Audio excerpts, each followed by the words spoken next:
Beneath the heavy shadow of historical records, the name of Lu Ji is forever associated with political intrigue and cruelty. Tonight, we attempt to brush aside the deliberate demonization and reach deep into the coldest loneliness and dread that lay hidden in the heart of the founding empress of the Han Empire. She was once the devoted and uncomplaining wife standing behind Liu Bang, and also a hostage whose fate hung in the balance in the military camp of the Chu army. Tonight, accompanied by this story that requires no great effort to remember, we shall walk together through the long, forced journey of Lu Ji's life, as she transformed from a gentle and vulnerable woman into a figure of unyielding strength. The brutality in some people arises from utter despair toward the world. Lu Ji's story is the ultimate tale of repression, woven from survival, betrayal, and power. Tonight, through a somber narration, we shall see the shattered soul beneath the magnificent robes of this ruler. When people speak of her, they always recall the brutal tortures and her cold, distorted face shaped by power. Yet if you had witnessed her spending thousands of nights alone in the dark prisons of the Chu camp, guarding a single guttering lamp, you might have seen another side of her. Her name was Lu Ji, a woman who wept dry all her tears beneath the foundation of the Han Empire before she learned to wield the scepter. Tonight, by the softly flickering firelight, and with this easy-to-follow tale, we step into her real life. We will strip away the sensationalized, clickbait-style labels of horror, and touch the soul that rose from the farm fields to the deep palace, from a helpless hostage to the pinnacle of power. You will come to realize that her so-called cruelty was, in truth, the only straw a woman could clutch when betrayed by the entire world. We begin from the most unsettling end of her life, revealing how much unseen loneliness and despair lay buried beneath the maternal dignity of a dynasty. And so, the story comes to an end. Outside the window, the night has grown thick and deep, the sky draped in a blanket of darkness dotted with faint stars. The noise and commotion surrounding money, power, and fate, the very things that once consumed Shen Wansan's life, have faded into the night breeze, carried away like fleeting whispers. It is time to rest, to let go of all gains and losses, all joys and sorrows, and let them turn into the soft, faint glow of dreams. Sleep well, and may the quiet of the night wrap around you, as it once wrapped around a man who learned the greatest lesson of all, that true wealth lies not in what we have, but in how we find peace within ourselves. Good night. The cracks in this story begin to unfold in the summer of 205 BC. In that year, Lu Ji was no empress, but a wife abandoned amid desperate flight. In his frantic rush to lighten the carriage and flee for his life, Liu Bang, her husband, had repeatedly and ruthlessly cast their own son and daughter off the horse-drawn carriage with his own hands. And behind this heartless man, Lu Ji herself was falling straight into the cold, menacing iron hooves of the Chu army. That was the first irreversible fracture of her destiny. Before this calamity, she had been the virtuous young lady of the Liu clan, renowned far and wide as a devoted and dutiful wife. She was the ordinary woman who wove cloth in the fields, tended to her in-laws, and bore her hardships with quiet grace. Yet during her 2 years of captivity as a hostage in the Chu camp, Lu Ji learned a brutal, unshakable truth. In the face of life and death, one can rely on no one but oneself. Within the dark, damp prison cell reeking of mildew and rot, Lu Ji stared at the tiny sliver of sky visible through the window. Her gaze gradually transformed, first clouded by terror, then numbed into hollow indifference, until finally it sharpened into cold, unyielding resolve. She heard tales of Liu Bang reveling in Guangzhou, surrounded by concubines and comfort. She heard of his new favorite, Lady Qi, indulged in every tenderness and privilege. Meanwhile, she lingered in captivity, uncertain whether she would even be given half a bowl of thin, gruel-like porridge to survive the next day. The bone-chilling despair of being utterly forsaken by the entire world pierced her like countless icy needles, slowly but completely erasing the gentle, tender woman she had once been. When she was finally exchanged back to the Han camp, she realized she was no longer the long-awaited returning loved one. Instead, she had become a redundant, weathered, and unwelcome relic of the past, an eyesore in the court she had once faithfully served. In that exact moment, she understood beyond all doubt, dignity is never begged for or bestowed. It can only be seized through bloodshed and forged by absolute power. Back in the grand yet cold Han Palace, Lu Ji soon realized that she had stepped into a battlefield far more vicious and ruthless than the damp, moldy prison cells of the Chu camp. For here, the weapons were not swords and spears, but whispers, schemes, and the cold indifference of the man she had once devoted her entire life to. The young and beautiful Lady Qi, with her delicate features and soft, honeyed voice, clung tightly to Lu Bang's side day and night, using every tender word and coquettish gesture to chip away at Lu Ji's last and only anchor, the crown prince title of her son, Lu Ying. Lady Qi's laughter echoed through the corridors of the palace, a sharp contrast to the heavy silence that surrounded Lu Ji, a constant reminder of her fading status and the precarious future of her child. Gone were the days of tears and futile complaints. Lu Ji began to move like a shadow in the dim corners of Changle Palace, her steps light but purposeful, her face masked in an impenetrable calm. She no longer wore her heart on her sleeve. Instead, she wove an intricate web of influence with silence and patience, reaching out to every corner of the court that could offer her strength. She paid respectful visits to the veteran ministers, who had stood by Lu Bang through the founding of the Han dynasty, humbling herself to listen to their concerns and win their allegiance. She even knelt before Zhang Liang, one of the most brilliant strategists of the age, her pride cast aside, begging him to share a plan to safeguard her son's right to the throne, a sight that shocked many, for the once noble Lu family lady had never before bowed to anyone save her husband. More than that, she threw herself headlong into the brutal power struggles that plagued the early Han court, personally participating in the purges of the founding heroes, who she feared might one day threaten her son's reign. She made the hard choices, the bloody ones, that no one else dared to make. Countless voices accused her of being power-hungry, of being cruel and heartless, but few bothered to look beyond her steely exterior to the profound, gnawing insecurity beneath. They did not see the woman who had been abandoned, imprisoned, and forgotten.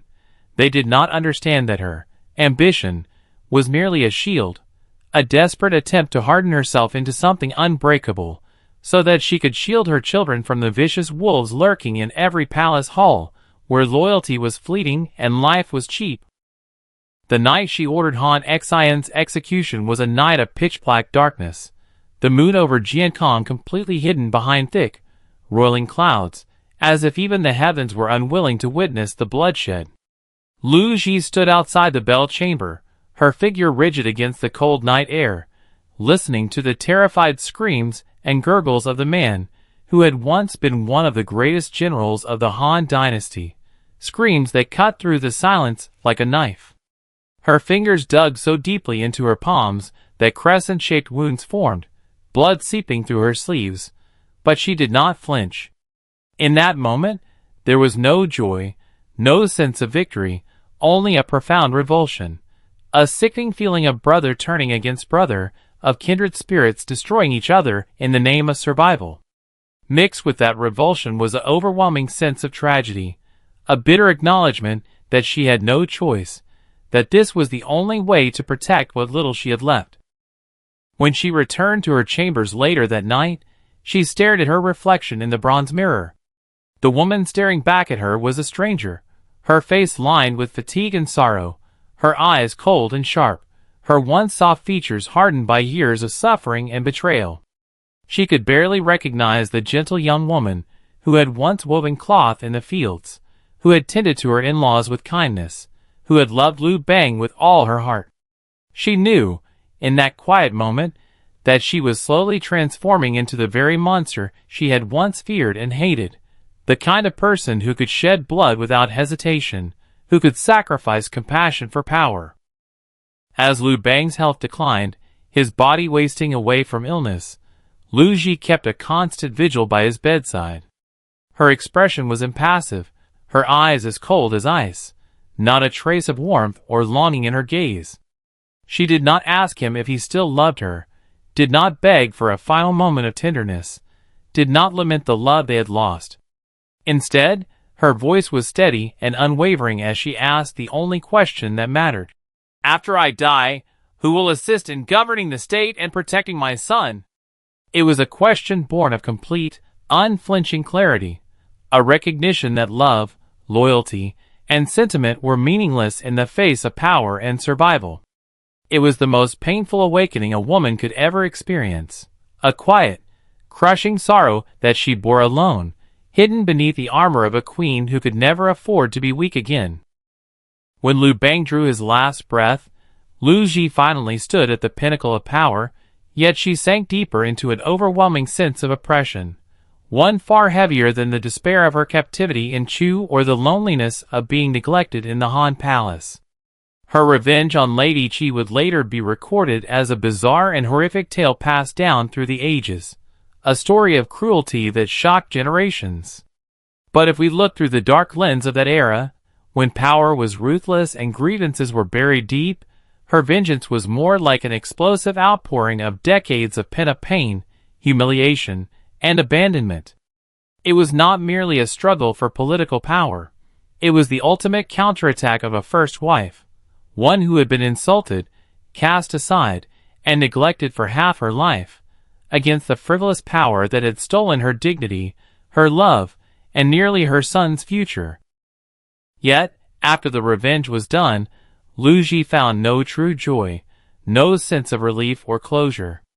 Her son, Lu Ying, the gentle and compassionate Emperor Hui of Han, was so devastated by his mother's cruelty that he chose to withdraw from the world entirely, abandoning his royal duties, and sinking into a life of melancholy and self-exile. He could not reconcile the loving mother he had once known with the cold, ruthless woman who had inflicted unspeakable suffering on Lady Qi, and so he turned away, treating her as a monster to be feared and avoided.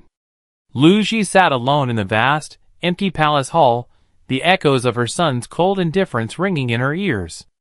The loneliness that washed over her was like a bottomless black hole, powerful enough to devour all the power and glory she had fought so hard to seize.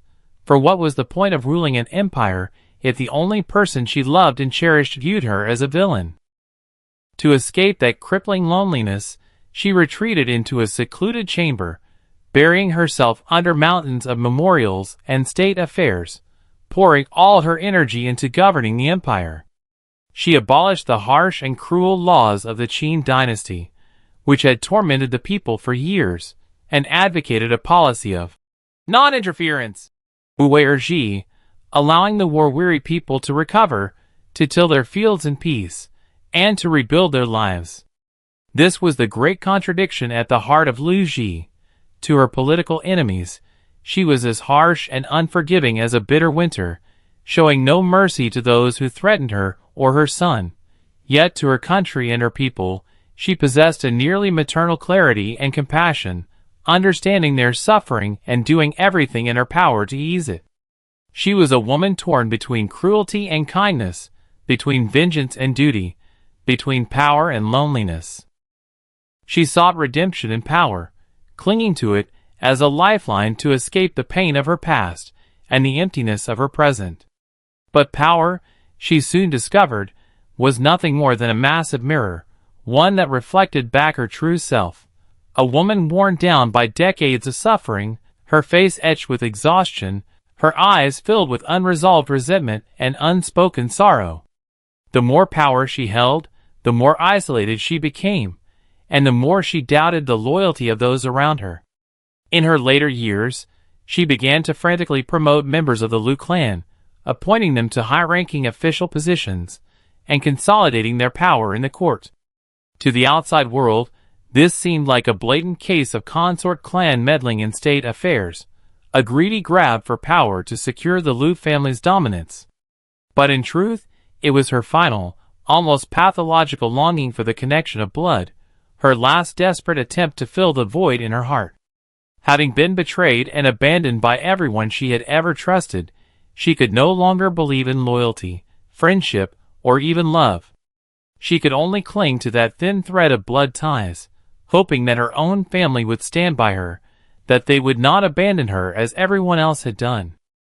In her later years, Lu Ji lived out a long farewell, waiting in silence for death to claim her. She still held supreme power, so much so that she could even decide the installation or removal of emperors at will. Yet on those sleepless nights, her mind often wandered back to the fields of Fengyi. In her dreams, she was once again the young lady of the Lu clan, before she had ever met the rogue Lu Bang, before she endured 3 years of imprisonment, before she had ordered the death of a single soul.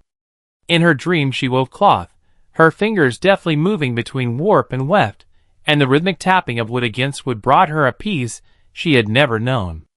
When she awoke, she looked upon the golden, resplendent palace and saw nothing but a giant tomb.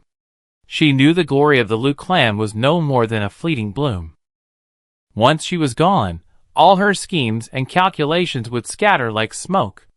In the autumn of 180 BC, Lu Ji fell gravely ill. Unlike other rulers who chased immortality, she faced her end with a calm that came from seeing through all worldly struggles. She urged her Lu relatives to hold fast to military power, yet deep down she knew it would be in vain. Her entire life had been a desperate fight to never be abandoned, only to realize at last that death was the fairest parting of all. From her sickbed, she cast one final glance out the window. The wind swept over the eaves of Changle Palace, and its sound was strangely like the lullaby of her hometown. Slowly, she closed her eyes. In that moment, she was no longer the ruthless Empress Lu, nor the lonely ruler. She was simply a worn-out woman who had walked a long, rugged road and could finally rest. Lu Ji was gone. For over 2,000 years, history books have been filled with endless condemnation and criticism of her, painting her as a ruthless and cruel ruler. Yet few paused to acknowledge that it was her quiet efforts, her unyielding governance, that laid the solid foundation for the prosperity of the Wenjing era, a golden age of peace and abundance that followed. The reason we tell her story tonight is not to glorify her cruelty or justify her actions, but to look beyond that hard, impenetrable shell labeled ruthlessness, and catch a glimpse of the shattered soul beneath, the woman who was once abandoned, betrayed, and broken beyond repair. Lu Ji's life teaches us this. Even in the darkest, most oppressive fate, the human will erupt with astonishing power. It was a power that hurt others, a power that drained her own soul dry, leaving her worn and lonely until the very end. Yet in that chaotic, unruly age, this power also did what she set out to do. It guarded the order she cherished, protected the son she loved, and stabilized an empire still reeling from years of war and unrest. Tonight, as we speak of Lu Ji, we need not dwell on the horrifying details of her revenge, nor get entangled in the victories and defeats of her power struggles. We need not judge her as a monster or a hero. All we need to remember is this: there once was a woman who walked through fire and ice, who endured abandonment, imprisonment, and endless loneliness, and in doing so, measured the very boundaries of human nature, its cruelty and its resilience, its despair and its hope. The story is over now. Perhaps, at this moment, you can already feel that quiet calm, the kind that settles slowly over a long, lonely night in the imperial palace, after the scheming, after the sorrow, after the storm has passed. Sleep now.